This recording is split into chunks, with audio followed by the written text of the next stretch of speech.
Welcome back. Pakistan और IMF के दरमियान $3 अरब के स्टाफ लेवल मुआहदे पर दस्तखत हो गए। वजीर आजम शहबाज शरीफ कहते हैं बड़ी मुश्किल से IMF को मनाया। MD IMF से कहा आपकी कौन सी शर्त नहीं मानी। इत्तेहादी हुकूमत ने सब कुछ दांव पर लगा दिया। जुलाई से स्टाफ लेवल मुआहदे के तहत पाकिस्तान को $3 अरब मिलना शुरू हो जाएंगे। IMF की MD के साथ मेरी गुफ्तगू हुई, लेकिन उसके बावजूद भी बात नहीं बन रही थी। तो मैंने उनसे कहा कि देखें, हमने कौन सी शर्त आपकी नहीं मानी, अब कौन सी ऐसी चीज है जो कि बाकी रह गई है। तो उन्होंने मुझे कहा कि वजीर आजम, हम नहीं चाहते कि पाकिस्तान डिफॉल्ट करे।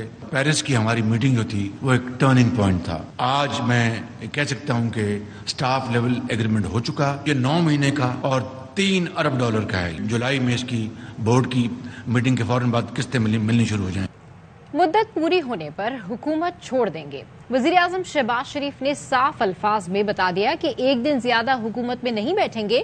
इंतखाबात का ऐलान और इनेकाद इलेक्शन कमीशन का काम है। हुकूमत की मुद्दत पूरी होने पे हम हुकूमत को छोड़ देंगे। इलेक्शन का ऐलान करना, उसका इनेकाद करना इलेक्शन कमीशन ऑफ पाकिस्तान का काम है। वो आइन के मुताबिक उसको करवाएं। इस हुकूमत की मुद्दत पूरी होने पे हम हुकूमत को छोड़ देंगे। इलेक्शन का ऐलान करना, उसका इनेकाद करना इलेक्शन कमीशन ऑफ पाकिस्तान का काम है। वो आइन के मुताबिक उसको करवाएंगे। वफाकी वजीर खजाना इसाक डार का कहना है कि IMF के स्टैंड बाय प्रोग्राम पर दस्तखत हो चुके हैं। पाकिस्तान की तारीख में सिर्फ 2013-16 का जायजा मुकम्मल हुआ, जिसके बाद हमने IMF को हमेशा के लिए खुदा हाफिज कह दिया था। इसाक डार ने कहा 2017 में डॉन लीक से शुरू होकर पैनामा पर खत्म होने वाले सियासी मंसूबे की कौम ने बड़ी कीमत अदा की है। काफी रिलक्टेंट था वाइंडिंग अप स्पीच में कि मैं इस कौम के ऊपर 215 बिलियन का टैक्स लगा दूं। जो ये प्रोग्राम है SBA स्टैंड बाय एग्रीमेंट, ये सिर्फ 9 महीने के लिए है। इसका टोटल वैल्यू $3 बिलियन है। Programme has been signed. ये हमारी फाइनल जो डॉक्यूमेंटेशन है वो प्राइम मिनिस्टर की मौजूदगी में हो गई। एक जो रिव्यू पाकिस्तान की तारीख में मुकम्मल हुआ था वो 2013-16 का था। 12 के 12 रिव्यू टाइम पे मुकम्मल हुए और पाकिस्तान ने IMF को हमेशा के लिए खुदा हाफिज कर दिया। 2017 में जब इस मुल्क में एक पॉलिटिकल जो है प्रोजेक्ट डॉन लीग से वो ड्रामा शुरू हुआ और करते करते फिर वो पनामा पे खत्म हुआ। जो हुआ उसका पाकिस्तानी कौम ने बहुत बड़ा एक कीमत अदा की। आज 100 बिलियन का एक्सटर्नल डेट छोड़ के गई है पिछली हुकूमत। IMF का मुआहदा कड़ी शर्तों के साथ है। नई हुकूमत को IMF के साथ फिर बैठना पड़ेगा। PTI रहनुमा हम्माद हसन ने ट्वीट किया, PDM से 14 माह में मामलात नहीं संभले, अवाम मजीद महंगाई की सूरत में कीमत अदा करेंगे। ये मुआहदा इलेक्शन तक पाकिस्तान को दिवालिया होने से रोक सकता है। मुआशी मुश्किलात कम नहीं होंगी।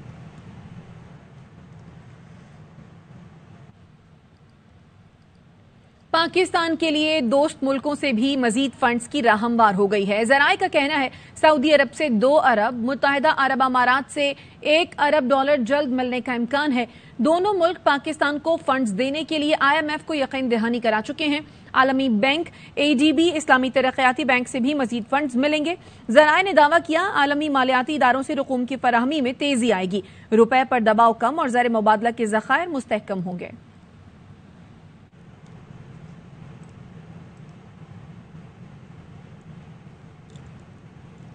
IMF की शर्तों पर बिजली और गैस कीमतें और पेट्रोलियम लेवी में इजाफे का इम्कान। बिजली के बुनियादी टैरिफ में 3 से 5 रुपए फी यूनिट तक मजीद इजाफा हो सकता है।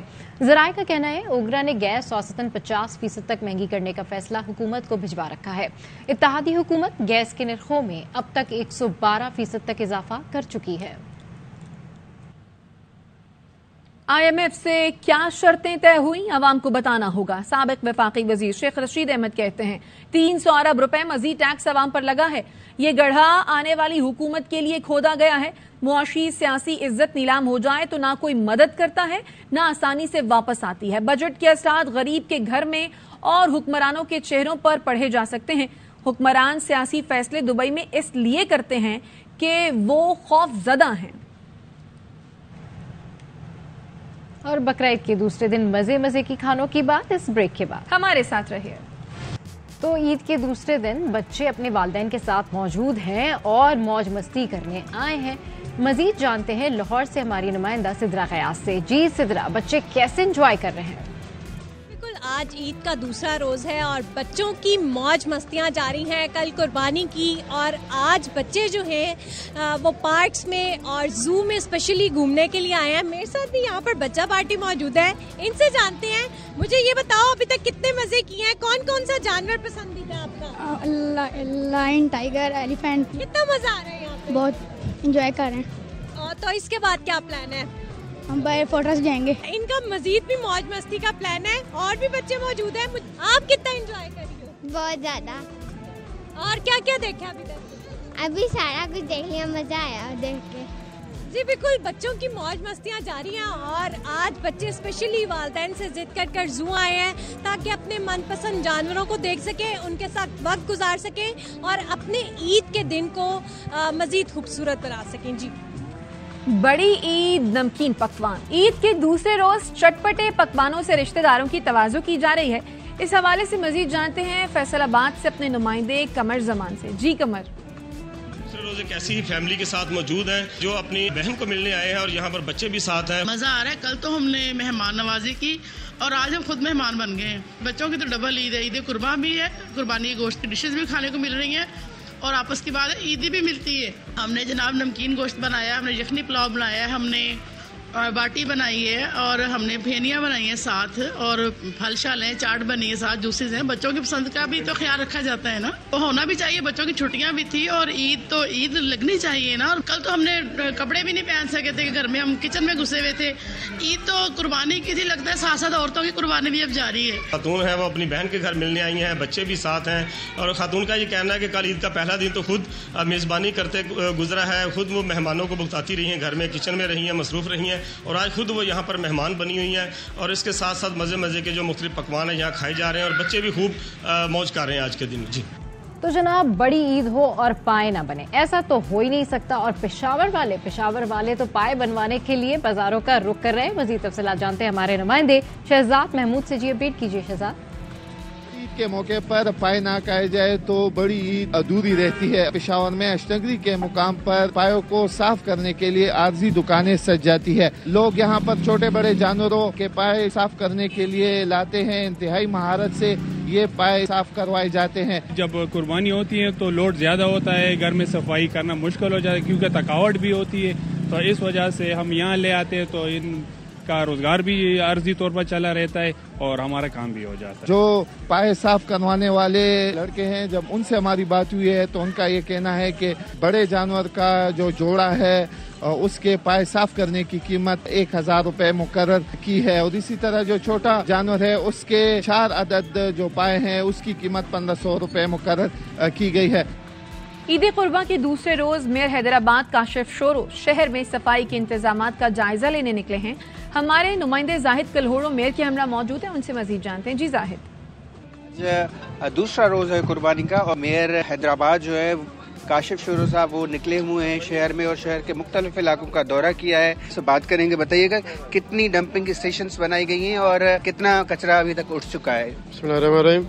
देखें, अभी तक 12 जो सॉलिड वेस्ट कलेक्शन पॉइंट बनाए गए हैं। यहाँ पे तकरीबन 800 से 1000 टन का गार्बेज वहाँ से उठा चुके हैं जो लैंडफिल साइड पे वहाँ पे भेज चुके हैं। अभी हम यहाँ पे खड़े हैं 8 नंबर पे। ये पूरा शहर हम विजिट करके आए, अभी बेहतर कारकर्दगी दिखाई देती है। अच्छा, ये बताइएगा कि कल शाम ये चीज़ ख़त्म होगी कुर्बानी, उस आप क्या समझते हैं कि शहर को कब मुकम्मल आप साफ कर सकेंगे? 2 दिन पहले ईद के इसके लिए तैयारियाँ हो गई थी और आपको पता है कि कुछ सोसाइटी में आज तीसरा दिन है, उन्होंने 1 दिन पहले ईद मनाई थी। तो फर्स्ट डे वाली जो आलाइशें थी वो तो उठ चुकी हैं।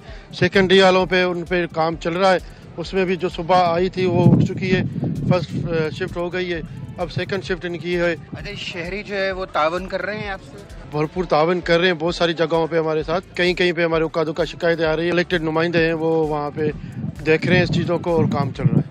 जी, कल तक जो है 8 टन यहाँ से जो कचरा है वो उठा लिया गया था और उसके बाद जो है वो आज सुबह से ये काम जारी है और कोई कोताही है तो वहाँ पे फौरी तौर पर एक्शन लिया जा रहा है। जी, मजीद खबरों को भी बुलेटिन का हिस्सा बनाएंगे, लेकिन इस ब्रेक के बाद हमारे साथ रहिए। Welcome back. और अभी आपको बताएं कि मोरू के करीब कार और कोच में टक्कर, 7 अफराद जाँ बहक जबकि 10 जख्मी हो गए। मजीद तफसीलात जानते हैं हमारे नुमाइंदे मुनव्वर हुसैन से। जी अपडेट कीजिए। जी बिल्कुल, ये अफसोसनाक हादसा मोरो के करीब पेश आया है, जहां पर मुसाफिर कोच और कार में तसादुम हुआ है, जिसके नतीजे में एक ही खानदान से ताल्लुक रखने वाले 7 अफराद जाँ हो चुके हैं, जबकि मुसाफिर कोच के 10 से ज्यादा मुसाफिर भी जख्मी हुए हैं। मुतफ़ी अफराद की लाशें और जख्मियों को मोरो अस्पताल मुंतकिल किया गया है। मोरो पुलिस ने राब्ता करने पर बताया है कि मुतफ़ी अफराद एक ही कार में सवार थे और ये मुख्तियारकार कश्मोर एजाज बुरुडो की फैमिली है। फौत होने वालों में 35 साल फायजा, 15 साल तमशल, 10 साल बच्चा मोहसिन, 12 साल सुमेरा, 15 साल वहीदा और 45 साल समीउल्लाह बुरुडो शामिल हैं। दूसरी जाने मुसाफिर कोच का ड्राइवर फरार हो गया है। अपडेट करने के लिए शुक्रिया। वापस आएंगे इस ब्रेक के बाद, हमारे साथ रहिए। Welcome back. इस साल कुर्बानी के बैल का नाम फौजी और बॉस रखा। सरफराज अहमद ने बताया बैल का रंग मुख्तलिफ था, इसलिए फौजी नाम दिया। ईद उल अजहा पर गली में एक समा बन जाता है, लोग बहुत शौक से देखने आते हैं। बचपन से ही शौक है, आपको पता है कुर्बानी में कराची का बहुत ज्यादा शौक होता है। तो अल्लाह ताला ने जब इस्तिताहत दी, हमने कोशिश ये की यार 1 साल पहले से जो है जानवर खरीद के मैं ले आता हूँ और उसको पूरा साल बड़े शौक से पालता हूँ। इस साल के जो मेरे 2 जानवर है, एक का नाम है फौजी और एक का नाम है बॉस। जैसे अभी फौजी है तो उसका कलर प्रिंट ऐसा था कि उसका नाम जो है फौजी रख दिया। तो बॉस माशाल्लाह ह्यूज हाइट पे 2 साल उनको पाला है, तो वो इसलिए उनकी चाल भी जरा बॉस वाली है। गली में मैं पैदा हुआ हूँ, तो उसी गली में मैं आज भी रहता हूँ। सबको पता चल गया कि सरफराज को शौक बहुत ज्यादा है। गली में जो है ना एक समासा बन जाता है और पब्लिक जो है वो आके बड़े शौक से देख के जाती है। अपना डेरा जमाया हुआ होता है, नाश्ता चाय पानी का वो गली के अंदर ही चल रहा होता है। बुलेटिन से फिलहाल इतना ही। मजीद खबरों और अपडेट्स के लिए आप देखते रहिए ARY न्यूज।